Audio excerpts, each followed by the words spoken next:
ETF index mutual funds నేర్చుకుని stock మార్కెట్లో రాణించాలనుకుంటున్నారా? వెంటనే ఈ నెంబర్కి కాల్ చేయండి. నమస్కారం సార్. నమస్తే.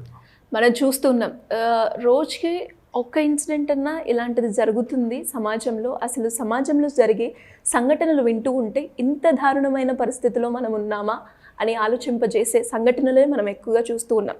రీసెంట్గానే నంద్యాలలో జరిగిన ఇన్సిడెంట్ గురించి మనం మాట్లాడడం కూడా జరిగింది.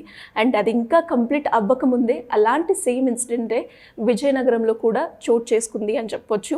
ఆల్మోస్ట్ 8 ఏళ్ల చిన్నారిపై సేమ్ ఆమెని రేప్ చేసి చంపడం కూడా మనం చూసాం సార్. అసలు ఇలాంటి జరగకుండా ఉండాలి అంటే చట్ట ప్రకారంగా మనం ఎలాంటి చర్యలు తీసుకోవాల్సిన అవసరం ఉందంటారు?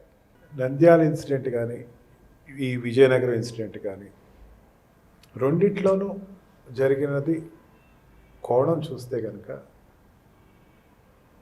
ఒక యుక్త వయసులో ఉండేటువంటి పిల్లలు ఒక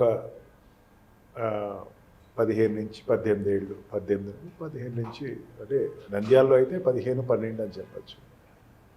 ఇక్కడ వచ్చేసరికి యుక్త వయసులో ఉండేటువంటి పిల్లలు ఒక మైనర్ పిల్లలపై, మైనర్ పిల్లలు అంటే నంద్యాలలో అమ్మాయిదేమో 9 ఇయర్స్, ఇక్కడ వచ్చేసరికి 18 ఇయర్స్ కంప్లీట్ కాలేదని చెప్పి మైనర్ని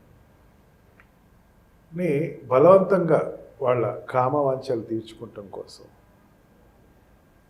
వాళ్ళ కామాన్ని తీర్చుకొని ఈ తర్వాతే వాళ్ళని నా పని అయిపోయింది కాబట్టి వాళ్ళు చంపేయాలి, లేకపోతే ఏదో శిక్షించేసేయాలి.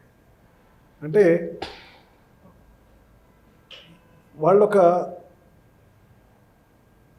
టోల్ ఆఫ్ సెక్స్ కింద తయారు చేసుకుని సెక్స్ వాంఛను తీర్చుకున్న తర్వాత డాల్ ఆఫ్ సెక్స్ అయిపోయిన తర్వాత దాన్ని పడేసేయాలి. ఎంత రాక్షసత్వం అసలు! నంద్యాలలో అయితే చంపేయటం. ఇంకా ముందుకు వెళ్ళాలంటే నంద్యాల ఇన్సిడెంట్లో ఇవాళ హోమ్ మినిస్టర్ గారు, అక్కడ ఆంధ్రప్రదేశ్ రాష్ట్ర హోమ్ మినిస్టర్ గారు ఇచ్చినటువంటి మంగళపూడి గారు ఇచ్చినటువంటి స్టేట్మెంట్ ఏంటంటే తల్లిదండ్రులు, అబ్బాయి తల్లిదండ్రులు ఎవరైతే రేప్ చేశారో వాళ్ళ తల్లిదండ్రుల ప్రోత్సాహం దాంట్లో ఉంది అని చెప్పి. ప్రోత్సాహం అంటే ఈ ఎవిడెన్స్ని నిర్మూలించడం కోసం వాళ్ళు బండ కట్టి తీసుకెళ్ళి చెరువులో పడేశారు. అసలు ఎంత దారుణం అది అసలు! చాలా అంటే తల్లిదండ్రులు ప్రోత్సహిస్తున్నారు. అసలు తల్లిదండ్రులు ఒక రకంగా మీరు చేసిన తప్పులకి మీరు ఏం చేసిన పనులు మేము ఉన్న వెనకాల మీరు సేఫ్ గార్డ్ చేస్తామని చెప్పి వాళ్ళు సేఫ్ గార్డ్ చేస్తున్నారు. చాలా దారుణం సార్.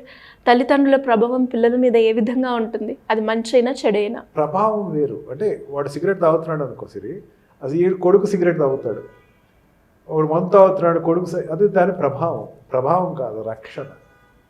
నువ్వు ఏ తప్పు చేయి మేము రక్షిస్తావు.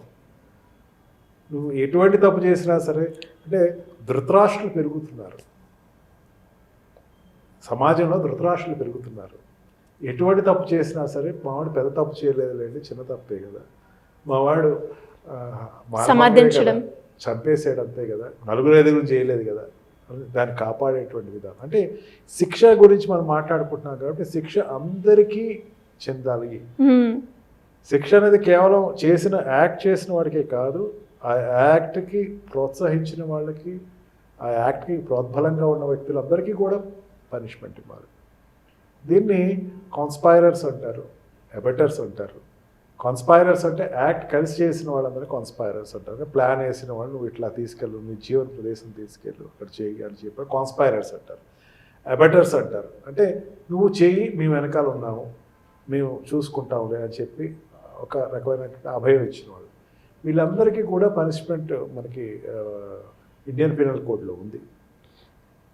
వీళ్ళందరికీ కూడా కన్స్పైరర్స్ కానీ ఎబటర్స్ కానీ లేకపోతే యాక్ట్ చేసిన వాళ్ళందరికీ కూడా పనిష్మెంట్ అయితే ఖచ్చితంగా మన ఇండియన్ పీనల్ కోడ్లో ఉంది. మనం అనుకుంది ఏంటంటే, ఇప్పుడు అనుకుంటుంది ఏంటంటే ఈ శిక్షలు సరిపోతాయా? శిక్షలు సరిపోవు. ఏముందిలే, మా ఇంట్లో వాడు జైలుకి వెళ్ళి వచ్చాడు, 4 నెలలు ఉన్నాడు, వచ్చేసాడు. ఈ మధ్య కొత్తగా వింటున్నాను నేను, ఒక ఎలక్షన్ పీరియడ్ ఉంటాడు, వచ్చేస్తాడు, 5 సంవత్సరాలు ఉండి వచ్చేస్తాడు, 2 ఎలక్షన్ పీరియడ్ వెళ్ళి వచ్చేస్తాడు, 10 సంవత్సరాలు వెళ్ళి వచ్చేస్తాడు. 10 సంవత్సరాలు ఏముందిలే అంటే వీడు ఏమవుతున్నాడంటే వాడు చేసిన తప్పుని రిఫార్మేటివ్ అనేది మర్చిపోయి రిపెటెన్స్ అండ్ మళ్ళీ చేయడానికి చేయాలి, రిపెంటెన్స్ లేదు, రిపీటెడ్గా చేయాలి అనేటువంటి భావన పెరుగుతుంది. దీనిని ఆదిలో కట్ చేసేటువంటి చట్టాలు కావాలి మనకి. Yes sir. అండ్ మనం చూస్తూ ఉంటాం కదా సార్, బయట అరబిక్ కంట్రీస్లో ఇలాంటి జరిగిన వెంటనే ఇమ్మీడియట్గా వాళ్ళకి పనిష్మెంట్ అయితే జరుగుతుంది. అది ఎప్పుడు వస్తుంది సార్? ఇంకా మనకి సిస్టమ్స్లో 3 రకాలమ్మా. మనం అడాప్ట్ చేసుకునేటువంటి సిస్టంలో మన క్రిమినాలజీలో చెప్తారు reformative punishment and what we call ఈ పనిష్మెంట్ ఎదుటివాడు చేశాడు కాబట్టి పనిష్మెంట్, వీడు చేశాడు కాబట్టి ఈక్వల్ పనిష్మెంట్, వాడికి వాళ్ళు equal punishment and punishment till life అన్నది వాడు ఏమన్నా 400 సంవత్సరాలు 500 సంవత్సరాలు బతికితే అప్పటి వరకు. అమెరికా యూరోపియన్ కంట్రీస్లో అయితే ఆ రకంగా 500-600 years పెడతారు పనిష్మెంట్. అండ్ చనిపోయినా సరే అక్కడే గోరీలు ఉండాలి, గోరీలు చూడటానికి ఎవరు వెళ్ళకూడదు. అండ్ యూరోపియన్ కంట్రీస్లోనూ ఈ అరబిక్ కంట్రీస్లో అయితే అంటే కమ్యూనిస్ట్ కంట్రీస్లో అయితే టూత్ అంటే వాడు చేసిన దొంగతనం చేశాడా చేయి నరికి, దొంగతనం చేసి పారిపోతాడా కాళ్ళు నరికి, ఒకవేళ వాడు రేప్ చేశాడా అంగవిచ్ఛిన్నం చేసేసి, ఈ రకమైనటువంటి పనిష్మెంట్ అక్కడ ఉన్నాయి. కానీ అది పనిష్మెంట్ వాడికి భయం కలిగిస్తుందా అంటే భయం కలిగించడం అంటే దేవుడు ఎరుగు. ఈ సమాజం ఈ ప్రభుత్వం మీద ద్వేషం పెరుగుతుంది.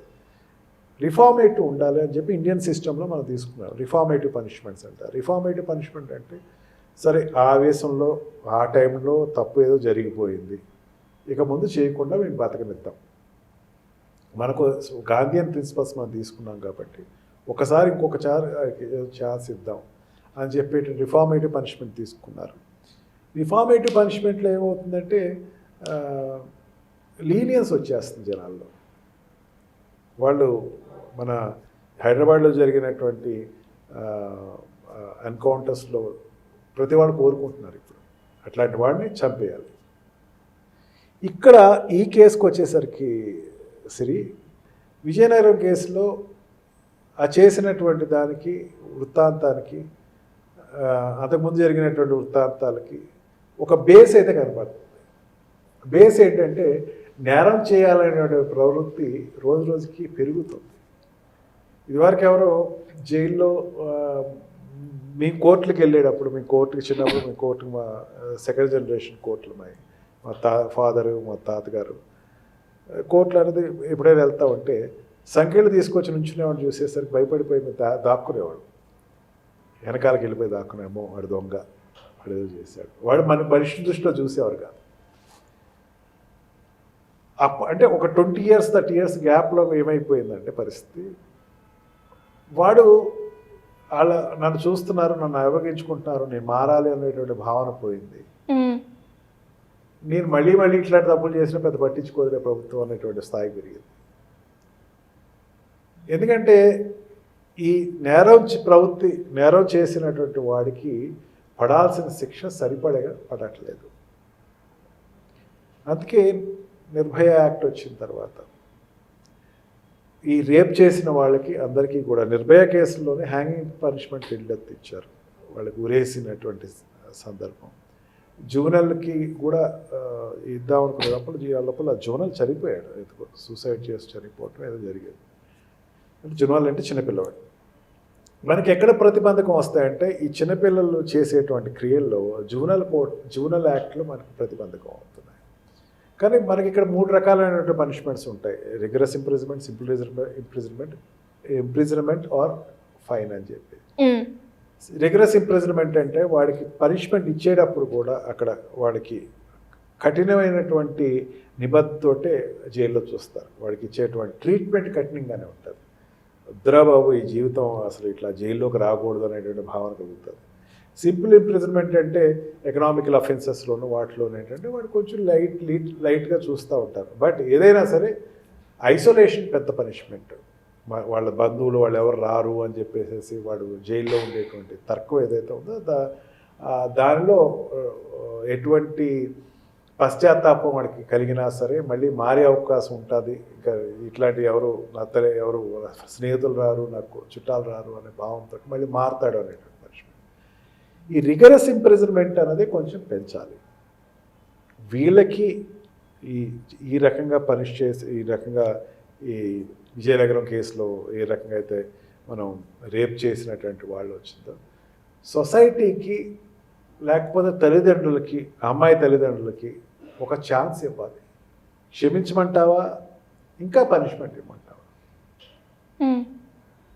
క్షమించేటువంటి తత్వం ఏం తెలియదు. ఇప్పుడు నాకు ఇంట్లో ఒక అన్యాయం జరిగితే నేను ఒప్పుకోను కదా. ఇప్పుడు ఆ అమ్మాయి ఉంది, విజయనగరం అమ్మాయి ఉంది, ఆ అమ్మాయి వాళ్ళ ఇంట్లో వాళ్ళ పేరెంట్స్ ఏం పనిష్మెంట్ ఇవ్వాలంటే ఖచ్చితంగా గట్టి పనిష్మెంట్ ఇవ్వమంటారు. వాళ్ళ కాజును కూడా కోర్టు అర్థం చేసుకుని, లేకపోతే చట్టాలు అర్థం చేసుకుని పనిష్మెంట్ ఇచ్చే విధంగా ఉంటే కనుక అయిపోయింది. ఇక ముందు వాడు చేయటానికి కానీ వాడి చుట్టూతా ఉండే వాళ్ళకి, ఇంటి పక్క మిగతా వాళ్ళకి ఒక మెసేజ్ వెళ్ళి ఇక్కడ చేయకూడదు అనేటువంటి భావన పెరుగుతుంది. నిజంగా అటువంటి పరిస్థితి చట్టాలు తీసుకురాగలిగితే, ఆ రకంగా ఒకప్పుడు మనకు ఉండే ప్లెబ్సైట్స్ అని ఉంటాయి మనకి స్పాట్ ఏథెన్స్ కంట్రీలో. అంటే ఈయన ఏం చేయాలి అంటే వాళ్ళందరూ కలిపి ఒక నిర్ణయం చెప్పేవారు. చట్టాలు కాదు అక్కడ, నిర్ణయం. ఆ రకమైనటువంటి నిర్ణయం అన్నది తల్లిదండ్రులకు కనుక జరిగినటువంటి అన్యాయం కనీసం ఆ అమ్మాయి ఎదిగిన తర్వాత ఆ అమ్మాయికైనా అవకాశం ఇచ్చి వీడిని ఏం చేయాలి చెప్పండి అంటే మార్పు రావాలి అని చెప్పేసి దాన్ని పక్కన పెట్టేసేది. కానీ మిగతా సెక్షన్స్ ఎట్లా పడినా పర్లేదు, హత్య చేసిన దానికైనా పర్లేదమ్మా. ఈ మానభంగం చేసింది ట్రామా అనేది లోపల ఉండిపోతుంది.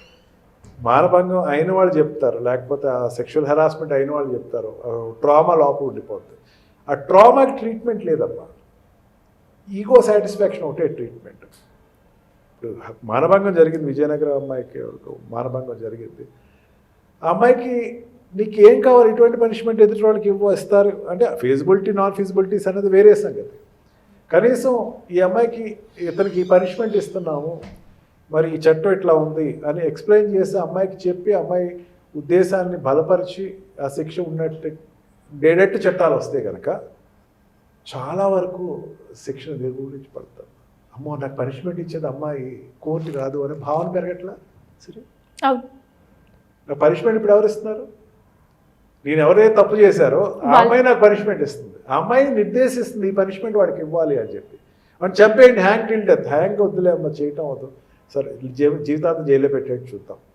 ఆడి చేతుల కాళ్ళు నరికేసండి, అది అవ్వదులే. కానీ వాడికి ఖచ్చితంగా ఆ చేతుల కాళ్ళు ఉన్నా సరే ఎందుకురా ఉన్నాయి అన్నటువంటి పని కల్పిస్తూ జైల్లో వాడి పనిష్మెంట్ ఇద్దాం, రాళ్ళు కొట్టిద్దాం, అక్కడ వ్యవసాయం పని చేద్దాం. ఈ రకమైనటువంటిది ఎవరైతే విక్టిమ్ అంటారో ఆ విక్టిమ్కి అభిప్రాయానికి గౌరవం ఇచ్చేటువంటి చట్టాలు రావాలి వాళ్ళకి యుద్ధం. ఎందుకంటే వ్యక్తిగతంగా జరిగే అన్యాయం, ఆ అమ్మాయి మానం పోయింది, ఆ అమ్మాయి యొక్క ఆత్మగౌరవం పోయింది, ఆ అమ్మాయికి ఛాన్స్ ఇచ్చేటువంటి చట్టాలు రావాలి. అటువంటి చట్టాలు వస్తే అమ్మ ఇటువంటివి రిపీట్ అవ్వవు. ఖచ్చితంగా సార్. ఎలా అయినా కూడా అంటే ఇంకొకసారి ఇలాంటి సంఘటనలు మనం వినకుండా ఉండాలి, దానికి తగ్గట్టుగా చట్టం కూడా చర్యలు తీసుకోవాలని మనస్ఫూర్తిగా కోరుకుంటున్నాను. Thank you sir, thank you so much. Suman టీవీలో మీ పర్సనల్ అండ్ బిజినెస్ ప్రమోషన్స్ కోసం కింది నెంబర్కి కాంటాక్ట్ చేయండి.